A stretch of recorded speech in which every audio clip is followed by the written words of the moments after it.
Assalamu alaikum, all my beautiful Dolly fans all over the globe who have been requesting that I make this video for the longest now. I'm not that good at making tutorials, you guys, so I have to really plan what I'm gonna do before I do it. Shout out to the Oozing Tongue on Instagram, because you have been so vocal about reminding me to make this video and put it up for you guys, so I really appreciate you doing that. And the rest of you guys who have requests, do the same thing. You're not nagging me, you're not bothering me. I need you guys to remind me so that I can push certain videos up on my priority list. I have so many things that I have to get out to you guys, I can't always remember which thing I was supposed to do first. Okay, so some of you guys first noticed Nyla on this channel in the backgrounds of some of my videos. Nyla is my Egyptian and black girl who happens to be from Philly. Her nickname is also Philly and she is a Muslim. So shout out to all my Muslims out there.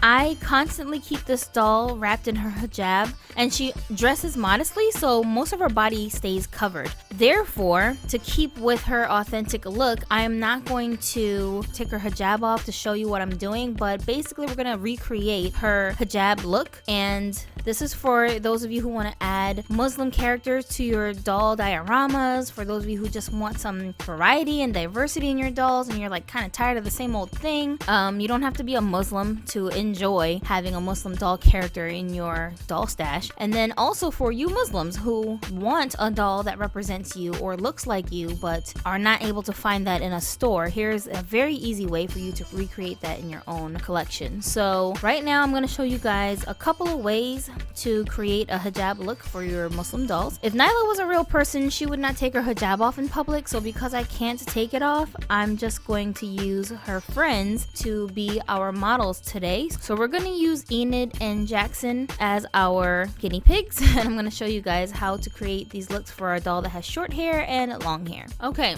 so as for materials, what you need is either fabric glue, a glue gun, or if you can sew, needle and thread. I'm too lazy for all of that stuff, so I'm just going to use my hot glue gun. Next, you need obviously some fabric. If you are going to do this, I suggest that you try neutral colors or solid colors because it's going to be easier to match to your doll's outfits. Barbie and Sparkle Girls, they tend to make their clothes with a lot of bright colors in them, so if you don't want your hijab to clash with your Barbie outfits that you already have, then I suggest that you try to just do solid colors. And you also want something that's going to be very soft and stretchy, not stiff hard fabric, because you want the scarf to kind of just fall loosely around the doll's face.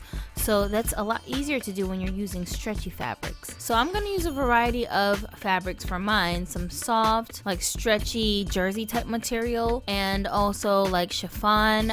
You can use real scarves if you're allowed to. If you're a kid, I don't know, ask your parent first, but if you want to just like cut up something old that you don't really use anymore, try a very thin spring scarf. So the first method we're going to do is going to be on a short haired doll, so we're going to use Enid as our model. And what you want to do is cut like a rectangle of fabric using the stretchiest, thinnest fabric that you have.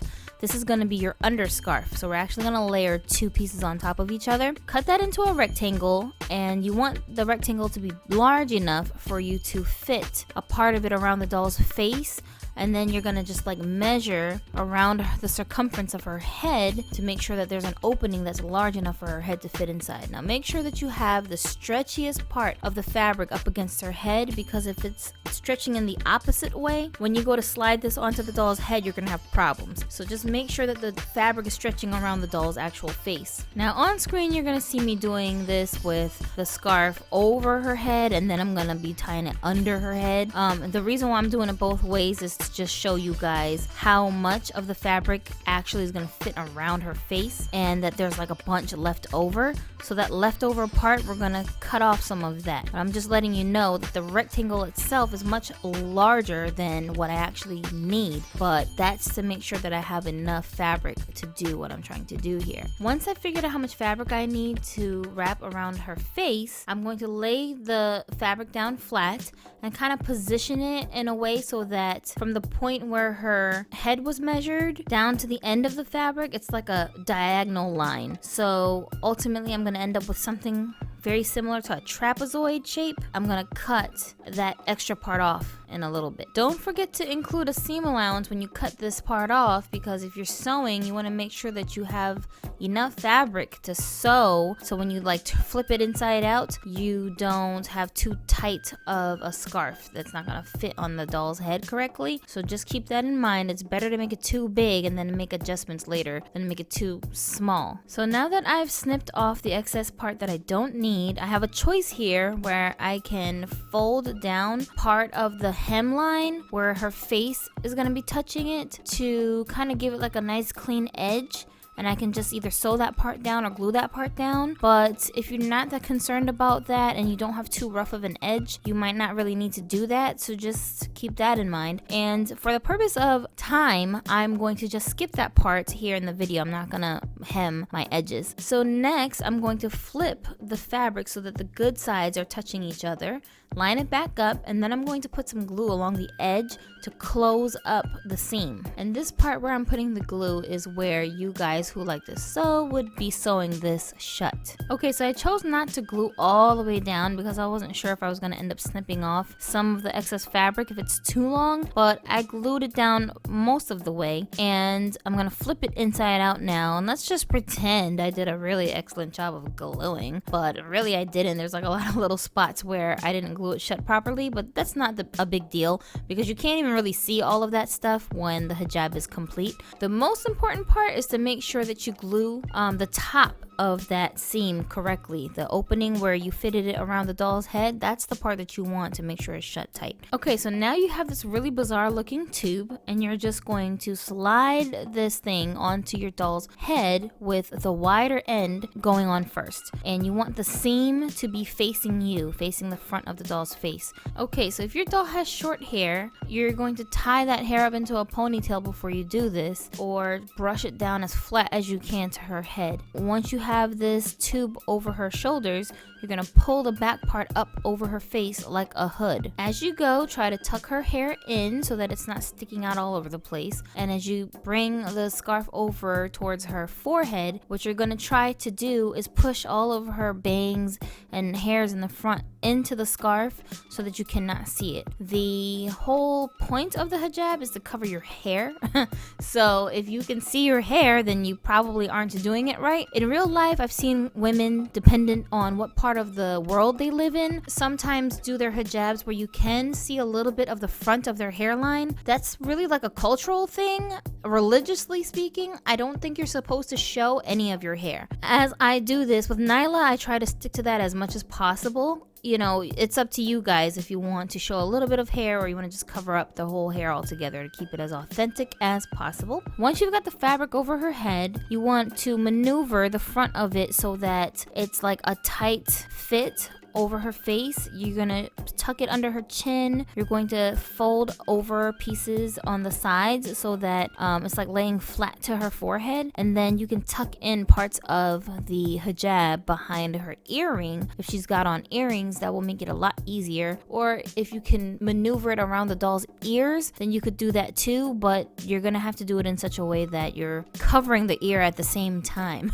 So that's what I'm doing here with Enid. I'm just using her earrings to kind of leverage the fabric so that it will sit just right on her face. Once we've done that, the underscarf is on correctly and we're partially done. It's like the halfway point of this look. Now, if you didn't sew a hemline into this, this is the part where you can actually fold over, like you can tuck in part of the edge in the front so that you can have a nice clean edge as if it was hemmed. The front of this hijab underscarf, it was sewn down the middle or glued down the middle so that you would have this long piece to cover the front of her chest. That's why we made it really long. So if the front of your hijab doesn't seem all streamlined and even, don't panic, because the beauty of the hijab is that it's not symmetrical. It doesn't have to be all even to look right. The wrinkles and the uneven edges, that kind of brings the whole look together more and makes it unique. So you don't have to worry about that. All you really need to be concerned about is making making sure that the chest is covered, the neck is covered, and the back is covered. And then as you're wrapping, just tuck in any extra pieces that are sticking out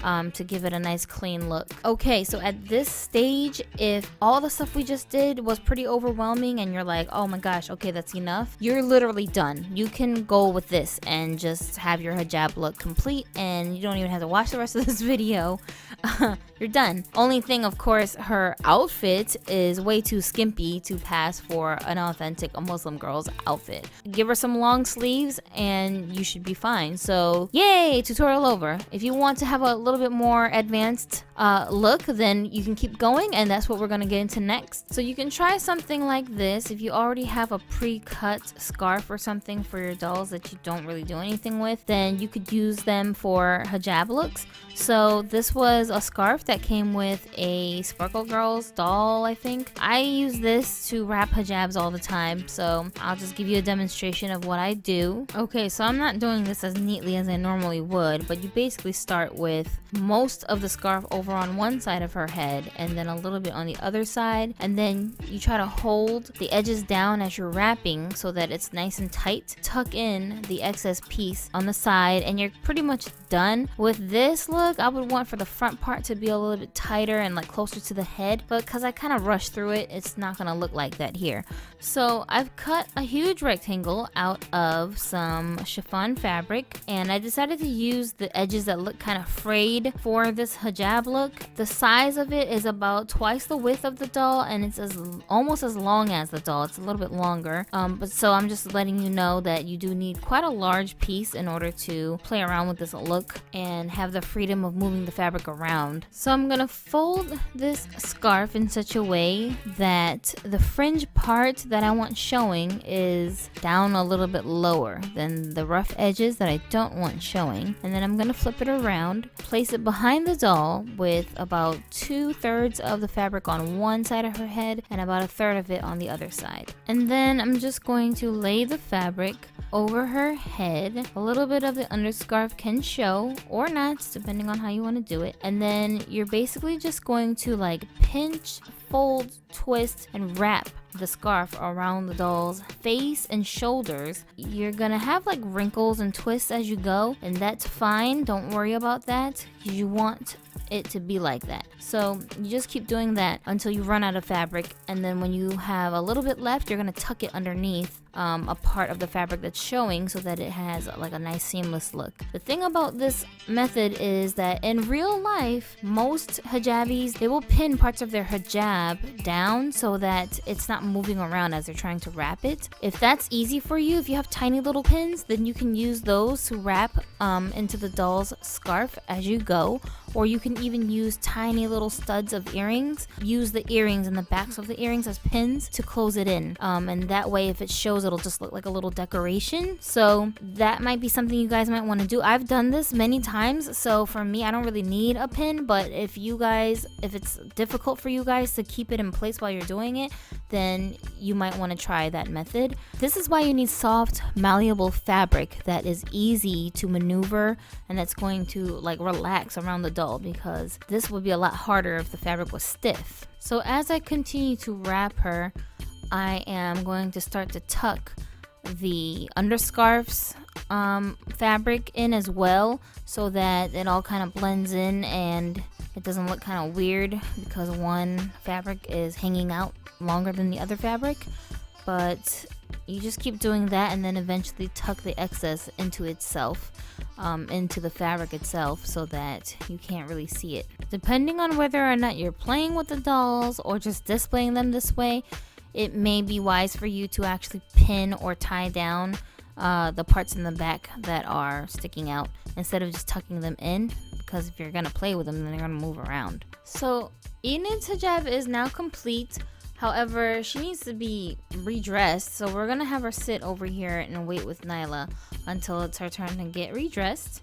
But next we can move on to the other hijab look that I'm going to show you for your long-haired dolls, like mine, Jackson here. I'm gonna show you how to use the doll's hair itself to create volume in your hijab style. So for her, we're not gonna do the underscarf thing. We're just going to go right on ahead with the outer scarf.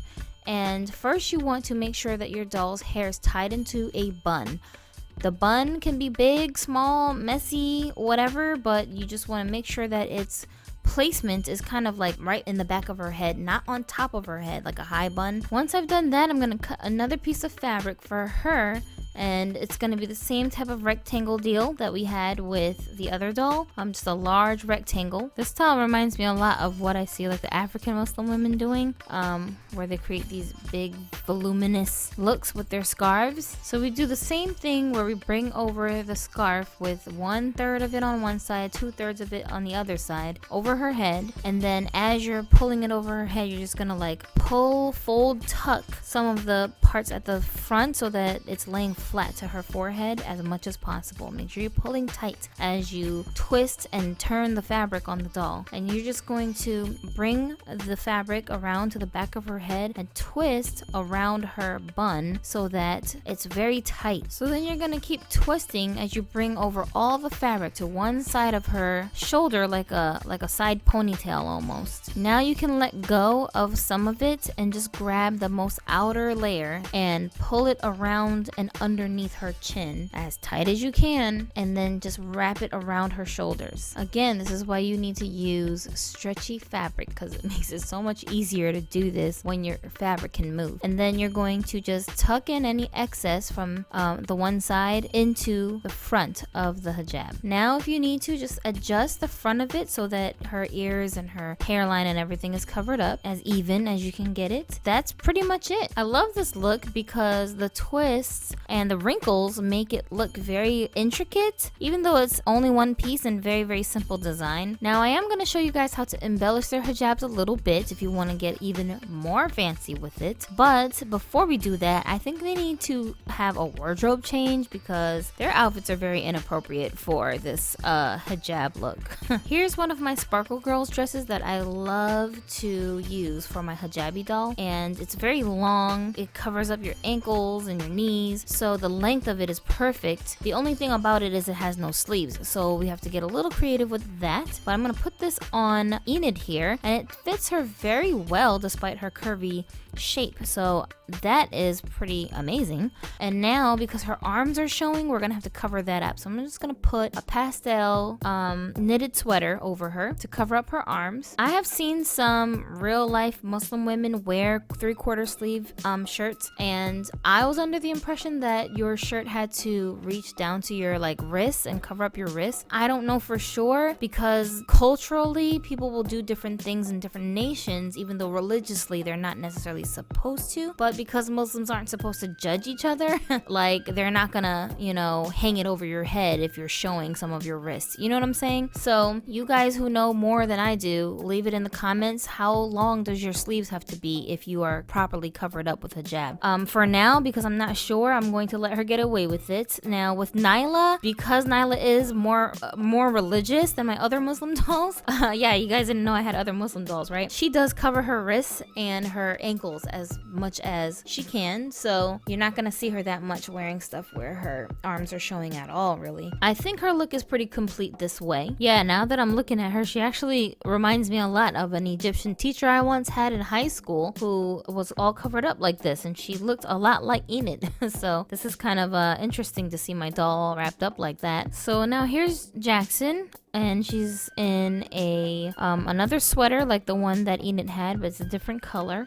And she's got on just some regular jeans, and I did wrap like a ribbon around her waist to keep the jacket closed. She is pretty much covered up except for her arms. Some of it is showing, but the important parts, which is her hair, chest, back, is covered up, and her shoulders are covered up. I'm going to go with this look for now, and sometimes I'll want to embellish my hijab looks to make them look a little fancier. So what I'll do is I'll take some doll belts or real life bracelets that are for me, or chains and things like that, and just wrap them around the hijab randomly, and that will help the scarf to look like it's like a little bit more embellished. So that's what I'm doing here with Jackson. I'm just putting a ribbon headband around her hijab to break up the solid colors a little bit. And those of you who are a little more creative, you guys can actually create little jewels jewels and stuff that you can put onto your hijabi dolls. Make like a bracelet with beads, and then you can just wrap that around her scarf. Now with Enid, I have this little owl earring. It's like the perfect brooch for a Barbie doll, so I would use this as like a little pin to secure her hijab while at the same time decorating it a little bit. So that's another idea for you guys if you have little flower stud earrings, or you know, different like cubic zirconias. If you want to use those as gems, then you could use that as like a brooch or something like that for your doll, or a pin for her hijab. And now their look is pretty much complete. Now I just want to share with you guys my inspiration for the hijab dolls that I create. I will actually watch real life Muslima girls on YouTube who have channels where they basically give you a bunch of hijab tutorials,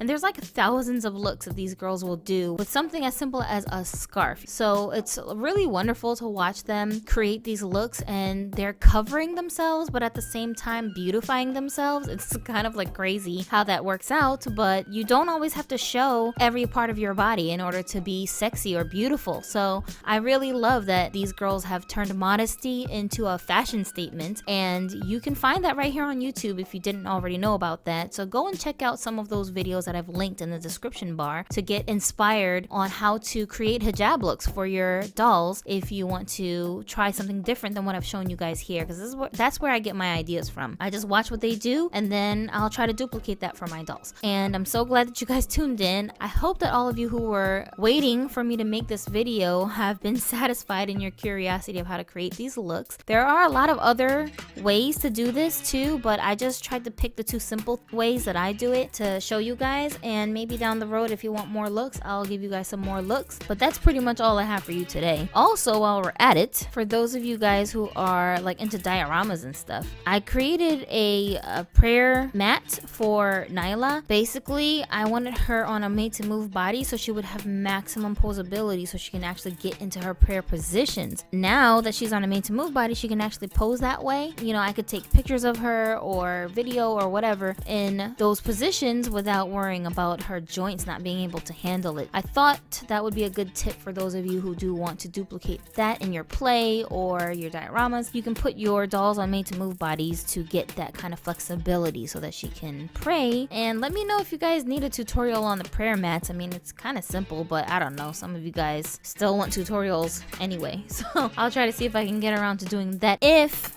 enough of you request that you want me to do it. I hope you enjoyed this video, and this is Gypsy. You're watching Broken Barbie TV, and I hope to see you soon. Assalamu alaikum, and don't forget to have a dolly day.